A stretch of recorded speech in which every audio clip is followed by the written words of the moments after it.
Hello guys, welcome back to another video. आज का जो वीडियो है बहुत इंपॉर्टेंट रहने वाला है जूनियर असिस्टेंट एस्पिरेंट्स के लिए।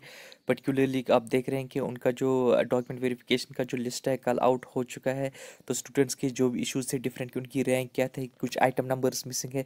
तो इस डॉक्यूमेंट जो लिस्ट उन्होंने कल एसएसबी ने पब्लिश किया, तो सभी इश्यूज को इससे रिजॉल्व हुए होंगे। तो जिनका इसके बाद भी कुछ इशू होगा तो वो ईजिली एसएसबी रिजॉल्व करेगी। तो अब इसके बाद ये जो इन्फॉर्मेट अब ये वीडियो भी मैं आपके लिए लेकर आया हूँ, तो आप इसे अच्छे से देखिए और फ्रेंड्स के साथ भी शेयर कीजिए और चैनल को ज़रूर सब्सक्राइब कीजिए। तो सबसे पहले फ्रेंड्स, ये जो डॉक्यूमेंट वेरिफिकेशन लिस्ट आया है, तो इसमें सबसे पहला जो इशू बन के आ रहा है कि हमें डॉक्यूमेंट्स क्या साथ लेने हैं डॉक्यूमेंट वेरिफिकेशन के लिए। तो फ्रेंड, सबसे पहले जो है इसमें आपके लिए आपको जो है ऑनलाइन एप्लीकेशन फॉर्म जो भी आपने सबमिट किए होंगे, मेरे ख्याल से आपको हर एक एप्लीकेशन फॉर्म इसमें साथ लेना होगा। मतलब अगर आपने सपोज 7 नोटिफिकेशंस में, for your safety you should carry all the things.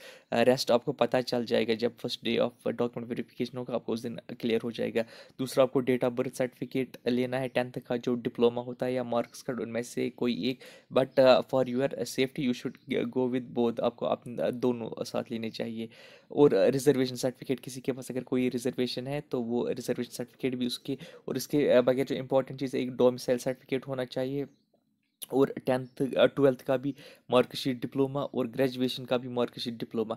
और उसके बगैर जो students outside of the state पढ़ रहे हैं उनके लिए ये एक चीज़ इंपॉर्टेंट है कि उनको जो इसके बोनाफाइड सर्टिफिकेट अपने यूनिवर्सिटी से बनानी होगी। तो इसमें उनको वरी करने की ज़रूरत नहीं है। मे बी अगर उनका उस डेट तक तैयार नहीं भी हुआ तो वरी करने की कोई भी ज़रूरत नहीं है, क्योंकि एसएसबी आपको इसमें फिर टाइम कुछ एक्स्ट्रा देती है, कि एसएसबी हर एक स्टूडेंट का इसमें ख्याल रखती है।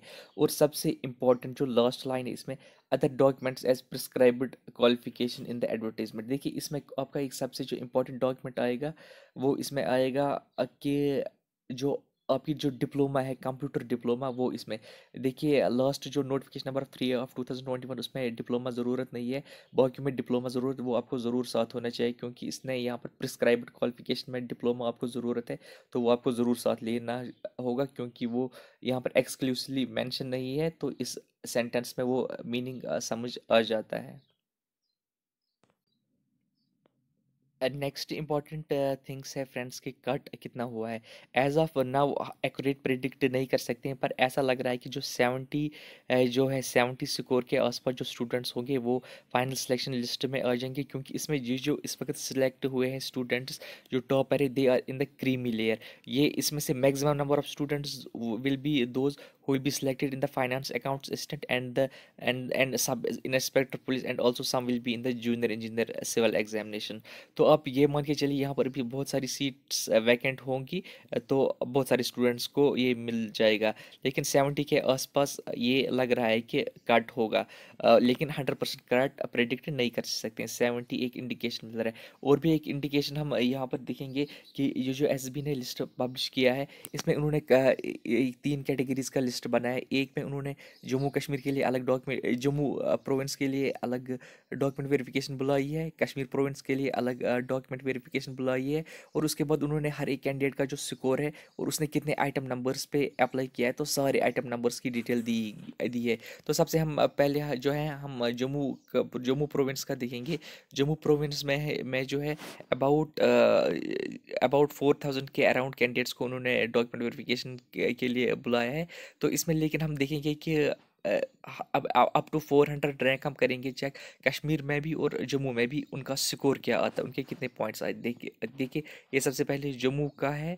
तो जम्मू में जो डॉक्यूमेंट वेरिफिकेशन है 5 अप्रैल से स्टार्ट होती है, तो हम ये अप टू 400 रैंक के नीचे जाएंगे। फ्रेंड्स, हम 400 रैंक तक जा चुके हैं। आप ये यहाँ पर देख सकते हैं 400 जम्मू। तो यहाँ पर जो इसका स्कोर है 73.3 बन रहा है, जो कि जम्मू प्रोविंस में 400 रैंक है। अब हम इसी तरह से कश्मीर का प्रोविंस भी देखेंगे। देखिए फ्रेंड्स, पहले हम जो जम्मू का देखेंगे, इसमें इन्होंने टोटल जो है 4500 कैंडिडेट्स को इनवाइट किया है डॉक्यूमेंट वेरिफिकेशन के लिए, जो कि जिसमें कि कैटेगरीज भी आते हैं, different categories including open merit. 4500 candidates को इन्होंने बुलाया है। अब हम कश्मीर डिवीज़न की जो बात करेंगे, कश्मीर डिवीज़न में जो है डॉक्यूमेंट वेरिफिकेशन यहाँ पर भी 5 अप्रैल से स्टार्ट हो रही है। अब हम देखेंगे यहाँ पर कि 400 जो टॉप 400 कैंडिडेट्स है उसमें कितने स्टूडेंट्स आ रहे हैं। तो देखिए फ्रेंड्स, टॉप 400 जो इसमें ये स्टूडेंट्स हैं, इसमें जो स्कोर है 400 रैंक पे वो अबाउट 70.7 है।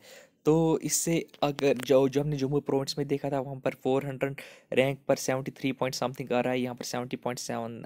इसका ये क्लियर इंडिकेशन मिल रहा है कि जम्मू की स्टूडेंट्स के प्रोविंस हैं, उन्होंने ज़्यादा इसमें स्कोर किया है। मे बी उन्होंने हार्ड वर्क ज़्यादा किया होगा, उनका टाइपिंग स्कोर ज़्यादा रहा होगा। तो उनका जो स्कोर है डेफिनेटली उनका जम्मू प्रोविंस का कट अभी दिखा रहा है हाई। लेकिन हर एक स्टूडेंट हर एक प्रोविंस में हर एक आइटम में एलिजिबल है, तो इट वोंट इम्पैक्ट। लेकिन अभी इसमें जो दिख रहा है कि टॉप 400 में जम्मू का स्कोर ज़्यादा आ रहा है और कश्मीर का कम आ रहा है। तो डेफिनेटली कश्मीर में जो इससे कट ऑफ थोड़ा लो हो सकता है। तो इसमें इसके बगैर जो भी बाकी रिक्रूटमेंट्स है उसका डेफिनेटली इम्पैक्ट पड़ेगा।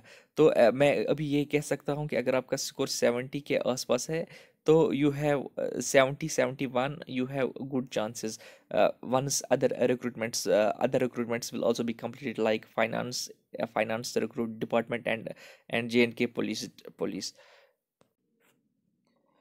नाउ फ्रेंड्स, अब सबसे इम्पोर्टेंट इशू जो है वो जो है talk about the preference of department. बहुत सारे स्टूडेंट्स से क्वेरी डालते हैं कि हम अपना डिपार्टमेंट प्रेफरेंस कैसे करेंगे, और सबसे ज़्यादा जो स्टूडेंट कह रहे हैं कि गैड। देखिए गैड में ऐसा क्या है कि आपको सैलरी एक्स्ट्रा मिलेगी, हम इस वीडियो में वो सब कुछ क्लियर करेंगे। देखिए जो गैड है डिपार्टमेंट, इसमें सिविल सेक्रेटरी डिपार्टमेंट आता है, और वो फिर बाकी डिपार्टमेंट्स को भी अपना स्टाफ भेजता है जहाँ पर भी रिक्वायरमेंट हो। देखिए फ्रेंड्स, डिफरेंट जो बेसिक सैलरी है वो चाहे गैड हो या और कोई डिपार्टमेंट हो, डिस्ट्रिक्ट लेवल का कोई पोस्ट हो, वो हर जगह सेम रहती है।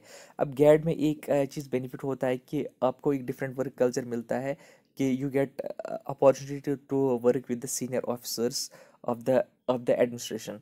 तो लेकिन सैलरी जो है वो दोनों की सेम है, इन बेसिक सैलरी। तो वहाँ पर भी लेवल 4 का जॉब ही है, यहाँ पर भी लेवल 4 का जॉब ही है। लेकिन अब एक चीज़ है कि गैड में थोड़ा प्रमोशन जल्दी होता है। देखिए लेकिन हाँ, प्रॉपर हायरार्की फॉलो होता है। अगर आप देखेंगे promotion from the post of the junior assistant to देखिए सबसे पहले जो अपॉइंट होता है एज जूनियर असिस्टेंट होता है अपॉइंट। आफ्टर 6 ईयर्स जो है वो एज सीनियर असिस्टेंट होता है प्रमोट। इन गैड की बात मैं कर रहा हूँ। तो उसके बाद सीनियर असिस्टेंट के बाद जो है उसे और 6 साल लगते हैं to become the head assistant. ये अप्रॉक्सीमेट मैं डेटा कह रहा हूँ, क्योंकि कभी 7 साल भी लग सकते हैं, कभी 2-3 महीने कम भी लग सकते हैं। ये it depends on the number of available vacancies. Head assistant के बाद जब एक ऑफिसर के एक एम्प्लॉय की सर्विस अबाउट 20 ईयर्स के आसपास होती है, 19, 20, 21, तो वो एज सेक्शन ऑफिसर प्रमोट होता है। सेक्शन ऑफिसर के बाद वो एट द एज ऑफ, जब उसकी सर्विस अबाउट 30 ईयर्स की आती है, 29, 30, 31, तो वो एज अंडर सेक्रेटरी प्रमोट होता है in the civil secretariat in the GAD department. लेकिन देखिए अब फ्रेंड्स, आपको यहाँ पर भी देखना होगा, यहाँ पर जो टोटल नंबर ऑफ पोस्ट्स हैं वो अबाउट वन मोर देन 180 होंगी, अबाउट 190 पोस्ट जीएडी में। तो यहाँ पर दो जो नोटिफिकेशन उनको ऐड करके इंक्लूडिंग कैटेगरीज, तो यहाँ पर आपको मान के चलना होगा कि there won't be about 180 under secretaries in the GAD department. तो 180 अंडर सेक्रेटरीज नहीं होंगे वहाँ पर। It means everyone won't get promoted to the level of under secretary. हाँ, मैक्सिमम चांसेस उनके रहेंगे, क्योंकि जिनकी जिनकी डेटा एज अभी कम हो, तो they will have good chances to reach the level of under secretary. तो इसमें बहुत अच्छे प्रमोशंस के चांसेस हैं। बाकी जो सैलरी की बात है, सैलरी ऑलमोस्ट सेम होती है, लेकिन हाँ कुछ एक्स्ट्रा अलाउंसेस दिए जाते हैं जीएडी डिपार्टमेंट में। लाइक मो अलाउंस जो है वो दिया जाता है अबाउट 25,000। लेकिन हाँ वो उस एम्प्लॉय को खर्चा भी आता है, उसको एक्सपेंस भी होता है to move from Srinagar Jammu. बाकी कोई ऑफिशियल अकोमोडेशन इसे जीएडी में नहीं मिलती है। पहले जो है एम्प्लॉयज़ को दी जाती थी, सेक्रेटरीट एम्प्लॉयज़ को दी जाती थी एस्टेट डिपार्टमेंट्स की तरफ से। लेकिन पिछले साल जो हमारा यूटी यूटी एडमिनिस्ट्रेशन ने ऑर्डर दिया कि उनको सारी अपनी जो ऑफिशियल ये रेजिडेंसेस हैं एस्टेट डिपार्टमेंट्स की तरफ से उनको वैकेट करनी पड़ेगी। तो इसमें अब वो चीज़ भी है। अब और बाकी जो बाकी जो है इसके अलावा सेक्रेटेरियल अलाउंस अबाउट 2,000 रुपीज़ मिलता है सेक्रेटरीट एम्प्लॉयज़ को। तो उसके बगैर ऑलमोस्ट सेम सैलरी है। नाउ द थिंग इज़ बाकी जो डिपार्टमेंट्स है, देखिए बाकी डिपार्टमेंट्स जो है उनकी उनको भी टाइम पे प्रमोशन होता है। अगर जूनियर असिस्टेंट अपॉइंट होता है वो up to the level of section officer पहुंच जाता है। नाउ द अब आप ये कन्फ्यूज होंगे कि कहीं सैलरी में तो डिफरेंस नहीं है अगर प्रमोट कम होगा। देखिए जो सैलरी जो डिटरमाइन करती है ना, वो मेन डिटरमाइनिंग फैक्टर उसका ये होता है कि आप किस लेवल पर अपॉइंट होते हैं। अगर आप जूनियर असिस्टेंट लेवल पर लेवल 4 में अपॉइंट होते हैं तो सैलरी उसी के अकॉर्डिंग इंक्रीज होती है, चाहे आपकी आगे कितनी भी प्रमोशंस हो। तो अगर आप एक ही सपोज अगर आप लेवल 4 पर अपॉइंट होते हैं, अगर आप throughout the career level 4 पर ही रहेंगे, विच इज़ नॉट, जो कि होता नहीं है, तो उसमें क्या होगा, तो आपकी सैलरी बढ़ती जाएगी, आपकी हर ईयर इंक्रीमेंट होती है। तो वो डिपेंड, सपोज अगर आप लेवल 6 पर अपॉइंट होंगे तो आपकी सैलरी तब डिफरेंट होगी। मेन जो होता है सैलरी इंक्रीज का फैक्टर जो होता है वो होता है आप किस लेवल पर अपॉइंट होते हैं। बाकी जो सैलरी रहेगी ऑलमोस्ट सेम रहेगी। आपका जो बेसिक पे है वो ऑलमोस्ट सेम रहेगा, चाहे आप सेक्रेटरीट में जो जीएडी में जॉब करें या किसी और डिपार्टमेंट में जॉब करें। अब बात आती है प्रेफरेंस को, विच पोस्ट यू शुड प्रेफर। देखिए अगर आपकी खुद की प्रेफरेंस है जीएडी, आप जीएडी में जाना चाहते हैं यूकेन को, लेकिन कुछ बहुत सारे कैंडिडेट्स हैं जिसकी कोई फैमिली प्रॉब्लम होती है तो वो जीएडी प्रेफर नहीं करते। अब इस सूरत में दो चीज़ें बनती है। कुछ लोग जो हैं वो होम डिस्ट्रिक्ट को प्रेफर करना चाहते हैं, कुछ जो है जो अगर कश्मीर डिवीज़न के हैं तो श्रीनगर प्रेफरेंस रखना चाहते हैं, या कुछ जम्मू डिवीज़न के हैं तो वो जम्मू डिस्ट्रिक्ट को प्रेफरेंस रखना चाहते हैं। देखिए फ्रेंड्स, इसमें एक चीज़ होता है कि अगर आप ये जो है इनमें सैलरी सेम होती है।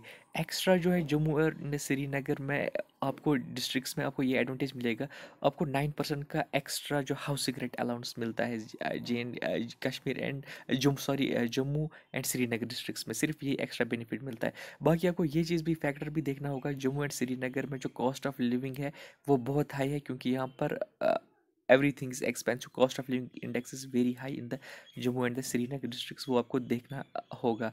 अगर आपकी अपनी अकोमोडेशन नहीं है, आपका अपना ये नहीं है श्रीनगर जम्मू डिस्ट्रिक्ट्स में, it will be very costly for you to live in those cities. बाकी जो सैलरी है वो ऑलमोस्ट सेम है। तो अब रही बात कि आपको कौन सा प्रेफर करना चाहिए। देखिए अगर आप अब होम डिस्ट्रिक्ट में जाना चाहते हैं, फर्स्ट प्रेफरेंस है तो होम डिस्ट्रिक्ट। अब कुछ अगर श्रीनगर में जाना चाहते हैं, जम्मू डिवीजन में जाना चाहते हैं आप, श्रीनगर डिस्ट्रिक्ट में कम वैकेंसी, तो इसमें वो क्या कर सकते हैं। देखिए बहुत सारे डिपार्टमेंट नोटिफिकेशन जो इशू हुए वो डिविजनल कैडर की इशू हुई है। जो डिविजनल कैडर की नोटिफिकेशंस होती हैं उनकी जो मेन जो रिक्वायरमेंट होती है वो डिविजनल ऑफिस में होती है।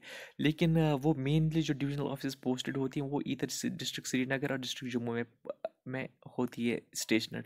तो इट मीन्स जो उनका जो मेन जो रिक्वायरमेंट है इन्हीं दो डिस्ट्रिक्ट्स में है। देखिए फ्रेंड्स, पर ऐसा भी ज़रूरी नहीं है कि जो डिविजनल कैडर के पोस्ट्स हैं वो ज़रूरी डिविजनल ऑफिस श्रीनगर या जम्मू में ही स्टेशनड हो। बहुत सारे डिपार्टमेंट्स ऐसे होंगे जिन्होंने अपने डिस्ट्रिक्ट कैडर्स नहीं रखे हैं, उन्होंने एक कॉमन डिविजनल कैडर रखा है। तो वो जो कैडर होते हैं उनमें उन वो फिर डिफरेंट डिस्ट्रिक्ट्स को अपना स्टाफ डिप्लॉय करते हैं। तो इसका मतलब जिनको अपने होम डिस्ट्रिक्ट में नंबर नहीं आएगा, अगर वो अप्रोप्रिएटली डिविजनल कैडर चूज़ करें तो उनको डिविजनल कैडर फिर अपने पेरेंट डिस्ट्रिक्ट में भेज सकता है विद टाइम। सो बाकी जो इसमें और रहता है, अभी वीडियो बहुत लंबा जा रहा है, इसमें और भी एक इशू है कि अब आप किन डिपार्टमेंट्स, टॉप डिपार्टमेंट्स को प्रेफर करेंगे। तो वीडियो बहुत लंबा जा रहा है, मैं इसके लिए सेपरेट वीडियो लेकर आऊँगा बहुत जल्द। तो आप चैनल को सब्सक्राइब कीजिए और ये वीडियो अपने फ्रेंड्स के साथ भी शेयर कीजिए। थैंक्स।